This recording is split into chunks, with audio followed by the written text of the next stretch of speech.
Estamos de volta. O programa Unicresce no Ar, edição 1363, ano 28, e o tema de hoje, promessas sublimes.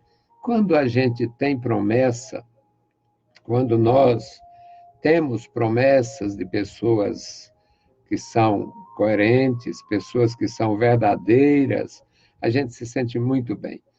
Quando a gente ouve promessas de pessoas que não têm essas qualidades, a gente não confia. E, às vezes, não é muito bom. Às vezes, a gente precisa ter muito cuidado. Tem pessoas que escutam com facilidade o que os outros falam, e nem sempre isto pode ser seguro. Uma vez eu estava numa necessidade grande, porque nosso trabalho tem 28 anos de rádio, e todo mundo sabe, meu segredo já foi descoberto para o mundo todo, que eu não tenho dinheiro, eu não tenho recursos. Nunca tive uma profissão rentável, nunca soube ganhar dinheiro. Aí eu recebi uma ligação e depois uma visita de um homem que eu conhecia há muitos anos. Não sabia que ele estava tão bem, que ele já tinha realmente aposentado, e era um emprego federal, tinha um bom dinheiro, conforme ele mesmo dizia, e ele veio na minha casa e fez uma promessa que eu fiquei cheio de esperança. Ele prometeu que no mês seguinte estaria depositando uma quantia na nossa conta para nos ajudar. Fiquei seguro. Eu fiquei, infelizmente, seguro. Porque, como fazia muitos anos que eu não via, como eu não tinha nenhum contato com ele, não fiz nenhum contato com ele, não fiz nenhum pedido a ele, e ele fez a promessa, eu fiquei contando que aquilo ali era real. E já fazem 4 ou 5 anos e eu nunca vi, ele nunca. Ele ainda fez alguns contatos depois, se desculpando, mas depois parou totalmente. Eu nunca vi realmente um centavo daquela promessa que foi feita. Mas é porque ele estava empolgado, ele chegou aqui, eu acho que ele se empolgou, não sei nem porquê, porque eu não sou de empolgar nada, nem ninguém, mas ele fez uma promessa e eu caí na. Eu confiei, na fraqueza de confiar. Eu confiei, fiquei infelizmente seguro. E, na verdade, não aconteceu nada. O nosso tema, por que eu estou falando isto? Eu estou falando isto porque eu gosto de falar as coisas de acordo com nossos temas. O meu tema hoje, o nosso tema hoje, promessas sublimes. Então, você gosta de prometer sem poder cumprir? Não faça isto, porque você ilude, você engana, você leva as pessoas a pensar, a contar com você e depois ficarem decepcionadas. Não é bom. Não é bom. Não façamos isto. Eu digo não façamos, porque eu nunca fiz, mas pelo menos eu não lembro de algum dia ter feito alguma promessa que não pudesse realmente cumprir.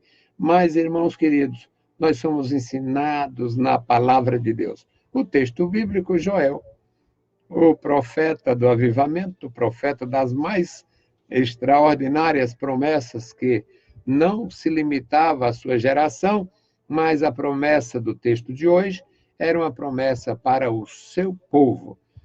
Era uma promessa que dizia respeito ao seu povo.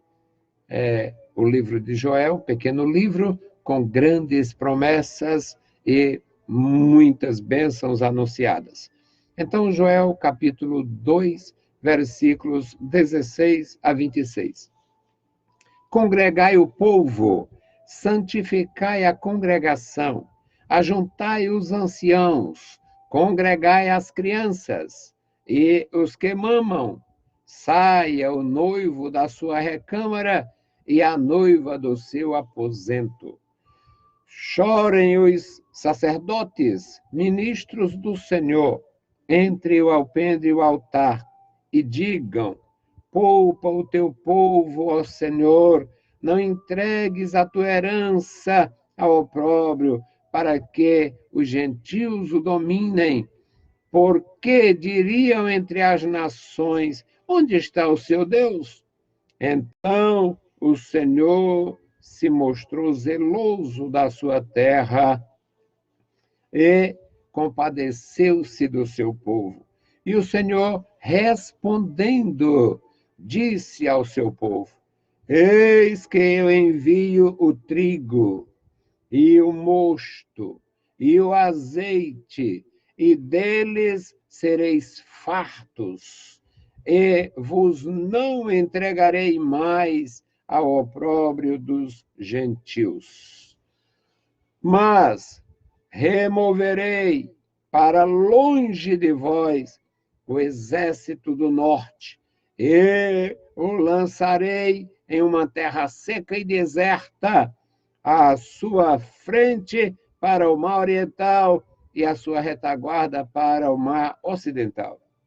E subirá o seu mau cheiro, e subirá a sua podridão, porque fez coisas terríveis. Não temas, ó terra, regozija-te e alegra-te, porque o Senhor fez grandes coisas.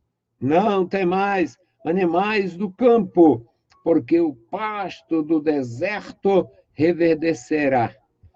Porque o arvoredo dará o seu fruto, a vide e a figueira darão a sua força. E vós, filhos de Sião, regozijai-vos e alegrai-vos no Senhor vosso Deus, porque ele vos dará em justiça, ou melhor, em justa medida, a chuva temporã. Fará descer a chuva no primeiro mês, a temporã e a seródia. E as eiras se encherão de trigo, os lagares transbordarão de mosto e de azeite, e restituí-vos-ei os anos que o pulgão e o gafanhoto e a locusta comeram, e a lagarta, o meu grande exército, que enviei contra vós, devorou. E comereis abundantemente, e vos fartareis, e louvareis o nome do Senhor vosso Deus, porque procedeu para convosco maravilhosamente, e o meu povo nunca mais será envergonhado. Bendito Deus, Pai querido, Senhor da glória, Deus Todo-Poderoso, estamos em Tua presença. Abençoe e guarda os meus irmãos, dá graça e vitória a cada um, Senhor. Nos ajuda a Te servir, nos ensina a andar na Tua santa presença, Pai. Guarda a Tua igreja e nos dá, Senhor, perseverança, confiança, esperança, para que possamos guardar, Senhor, a Tua palavra, confiando nas promessas. Em nome de Jesus te pedimos e te agradecemos. Amém. Louvado e exaltado seja o nosso Deus. Meus queridos irmãos, o nosso tema, promessas preciosas, promessas sublimes. Quando o nosso Deus, na sua grandeza, no seu grande amor, fez promessas, ele não estava fazendo uma promessa para pessoas que fossem impecáveis, tão fiéis que nunca falhassem, que nunca vacilassem. Pelo contrário, aquele povo era um povo que tinha um histórico de queda, um histórico de afastamento, um histórico de fracassos, mas também tinha um histórico de reconciliação. É isto que acontece na nossa vida quando nós não nos detemos no nosso estado de fragilidade, de fraqueza, de fracasso, e na nossa dificuldade recorremos a quem pode nos socorrer. A palavra de Deus, meus amados, é uma coisa extraordinária, porque ela transmite para nós o conforto do Senhor, as promessas do Senhor, a exortação do Senhor, a instrução do Senhor. Algumas coisas foram escritas e estão bem, digamos, direcionadas para o Oriente, para o povo de Israel e para a terra de Israel. Acontece que algumas promessas do nosso Deus, elas são tão sublimes que elas transbordam. Estas promessas são tão especiais que elas ultrapassam as fronteiras geográficas e as barreiras do tempo. Isto é uma bênção para nós, conhecermos o Senhor, nos aproximar do Senhor pela fé, mediante o conhecimento, o exame da sua santa palavra e guardar o que ele nos fala. Os nossos queridos antepassados, os judeus dos dias de Joel, eles tinham passado por muitas dificuldades. Havia uma fragilidade, uma fragilização do povo por causa dos ungidos, os reis, que são chamados no profeta Jeremias os pastores. Na época não existia um título de um ofício com o nome de pastor, um ofício conhecido por pastor. Mas os pastores de Israel eram exatamente o rei, o sacerdote e os profetas. Aqueles anciãos das tribos, que seriam, no conceito de Deus, Israel seria 12 nações. A nação, o povo, a coesão do povo era a nação. Portanto, o Israel de Deus, o bichinho de Jacó. Mas a formação deste povo era 12 tribos, que cada uma tinha uma certa autonomia, sendo apresentada diante de Deus como nação. Portanto, na linguagem das Escrituras, aqui é uma convocação da palavra de Deus, uma convocação do Espírito de Deus através do profeta Joel para que congregasse aquele povo, envolvendo as ovelhas, portanto, a sociedade, e os pastores, que era a liderança. O rei, para Deus, era um pastor, porque poderia agregar, conduzir, orientar ou ofender o rebanho, ofender a nação.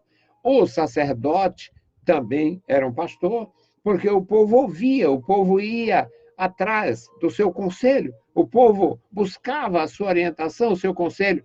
Portanto, ele, na direção do Senhor, com o conselho de Deus, eles seriam um pastor de Deus, fazendo a obra de Deus.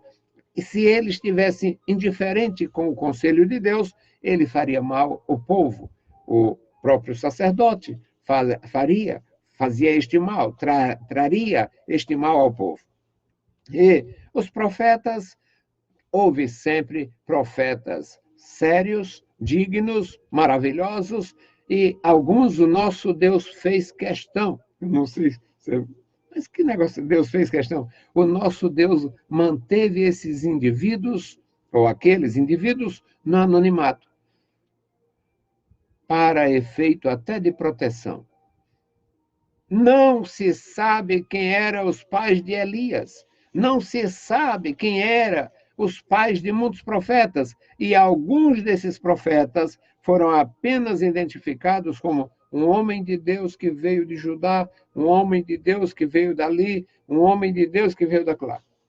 Não aparece o nome destes homens de Deus, e era uma forma do Senhor preservar a identidade deles em relação aos corruptos da nação, aos reis ímpios, aos homens ímpios, perseguidores, aqueles que não aceitavam a intervenção do Senhor e nem a autoridade da sua santa palavra.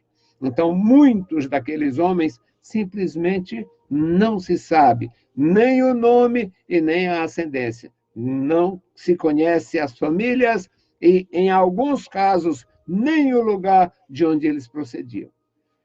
É maravilhoso saber disto, irmãos, porque o nosso Deus é o Deus que fez o céu, a terra, o mar, o universo uma grandeza que está aí a ciência, o homem com 1001 equipamentos no mundo, o homem com todo tipo de ciência e ainda ficando abismado com as descobertas que são feitas cada dia neste grande universo, nesta criação do Senhor. Este Deus grandioso que criou todas as coisas, se não tivesse nada para cima, só a terra e o mar, já seria um mistério profundo e extraordinariamente indecifrável.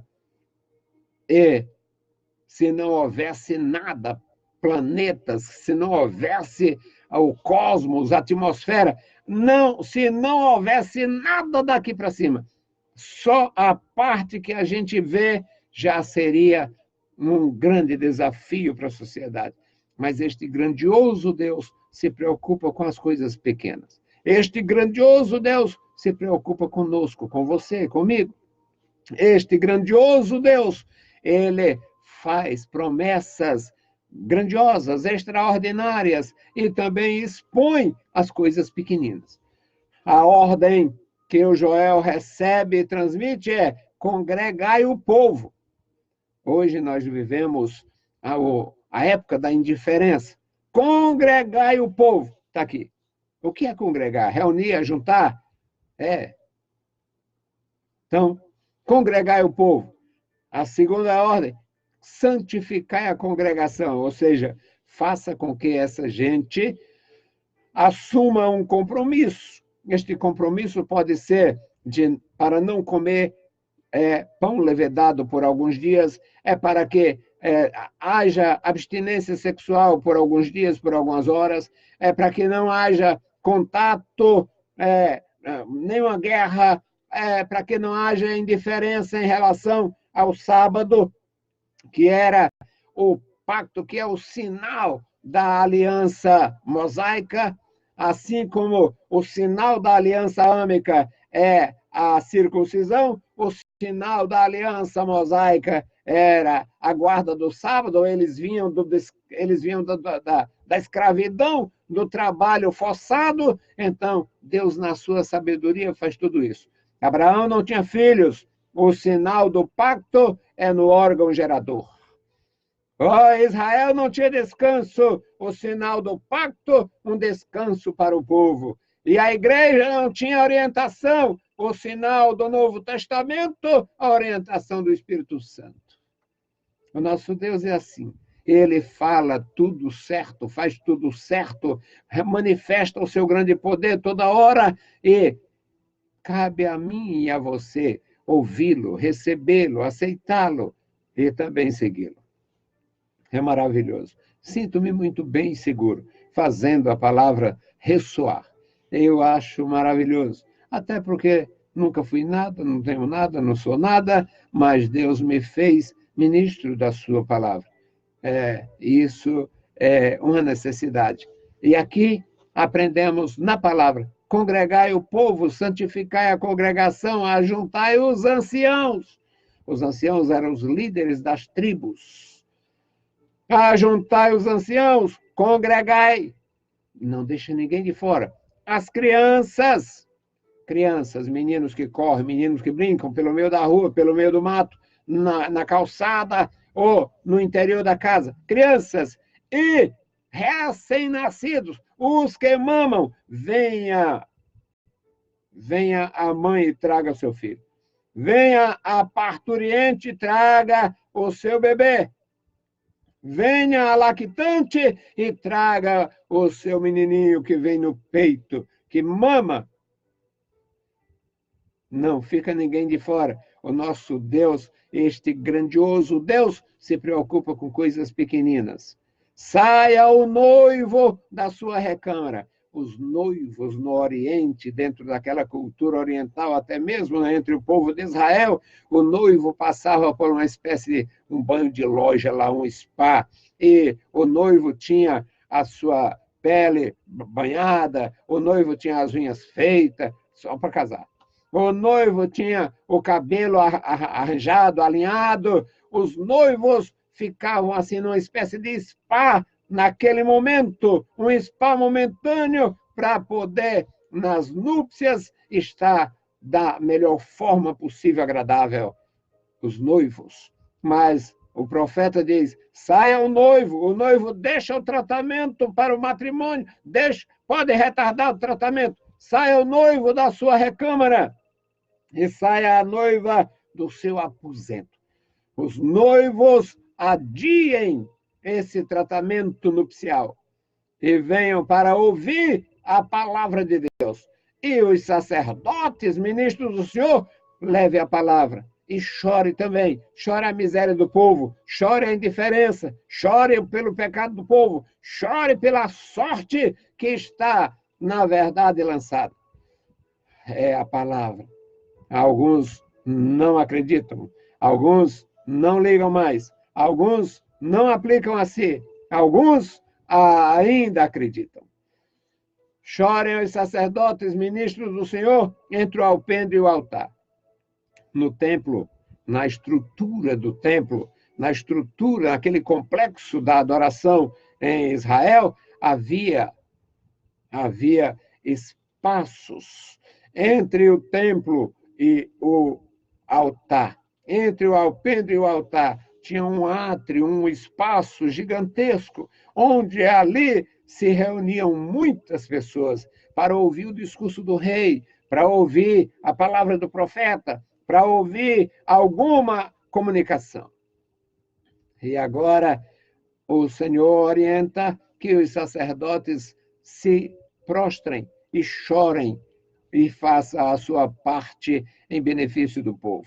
Meus queridos, o tempo passa tão voado que eu sou atrasado mesmo, mas aqui as promessas, as muitas promessas, o Senhor diz, o profeta orienta, e o pedido é para que o Senhor retire o opróbrio, para que não haja escândalo, para que não haja blasfêmia, aquela pergunta blasfema, onde está o Deus de vocês? Onde está? O que foi feito do Deus de vocês?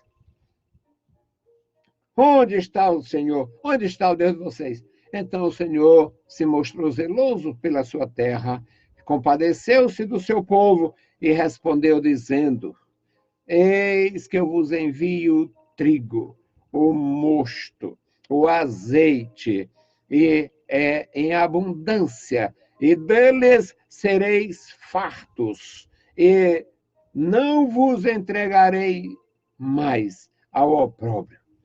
Promessa sublime. Quando se tem uma pequena terra cercada por inimigo, a realidade de Israel. Estou aqui no século VII antes de Cristo e hoje no século XXI depois de Cristo. A mesma realidade. Israel está lá, na beira do mar, está lá os palestinos com o seu Hamas. Lá no Líbano está o Hezbollah com suas bombas. Lá do outro lado está a Jordânia, pelo menos nos dias de hoje tem paz com Israel. Na parte do sul está o Egito com o seu Estado Islâmico por lá, com ameaça constante. E no extremo norte está a Síria com Bashar al-Assad matando o seu próprio povo. Israel absolutamente cercado por inimigos. É a realidade daquele povo. Mas a sublime promessa do Senhor é que não mais entregarei ao opróbrio dos gentios. Meus queridos, essas promessas são tão gloriosas, são tão sublimes, que daqueles povos da época, só existe Israel.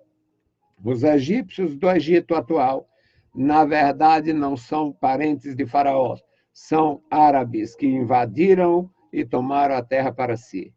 Os próprios sírios não fazem parte dos povos da antiga Síria.